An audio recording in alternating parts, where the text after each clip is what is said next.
Hello, my name is Andrea Chavez. Today I'm going to be talking about academic integrity. So, for me, academic integrity means that I'm honest about all my work, so whatever I turn in is mine. And it also means that if I turn in something that has facts or information that is scientific, I make sure to cite the source that I've got it from. We do this that way you don't plagiarize, which is basically like copying someone else's work or using their ideas as your own. And this is important because if you don't use um, sources or make sure to be honest about all your work, then people can't trust you or what you're saying.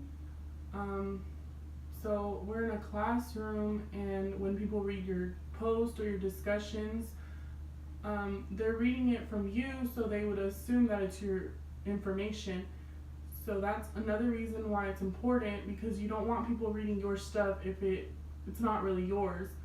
So also, if you use information that they might want to use, they would want to know where it came from to make sure that your information is correct.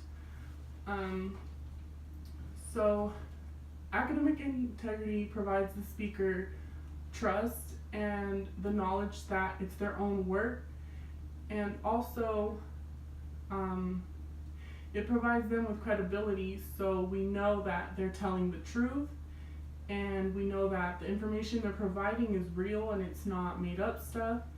So if we provide some type of scientific theory or a quote, it's coming from them and we're not using it as our own.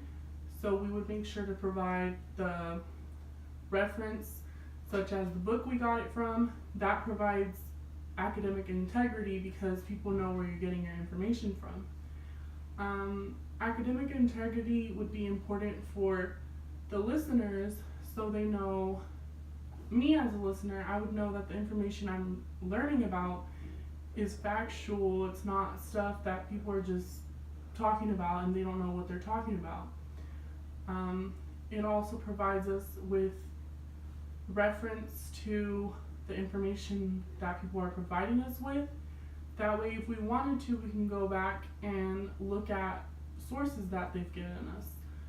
So, some sources that I found useful are, one was Luther College. So, Luther College lists a whole page of academic dishonesty and how to avoid it. So, one of the tips I found useful was keeping track of your sources. So, this is to make sure that you're organized, but also because it can be stressful sometimes if you just don't keep your sources organized, because when you get down to writing your research paper or giving your speech, you won't know what source went with what information, and it might stress you out, and you might be persuaded to not use your source, which is very important to make sure to do. That way you don't plagiarize. Another source that I used is Bauer College of Business. So I use this one because it's from a business college, and business does a lot with speeches and integrity. So they provided a list of rules to give yourself, that way you don't plagiarize and don't break the academic integrity. So one of the ones I found useful was giving yourself enough time to do research. That way you won't be pushed. So if you wait until the last minute, you won't be persuaded to not use information or to try and make stuff up. That way you have enough time to research and provide your sources in your paper or in your speech or any of your work.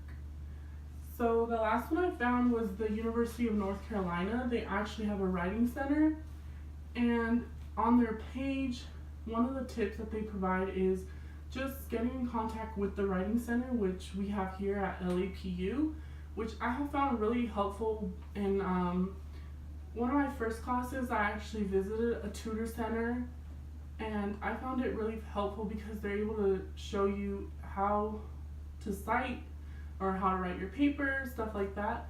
So if you were to go to one of them for your paper that you have coming up, they're able to help you out on how to cite your sources so you don't plagiarize, and also to make sure that your paper is following the guidelines for academic integrity.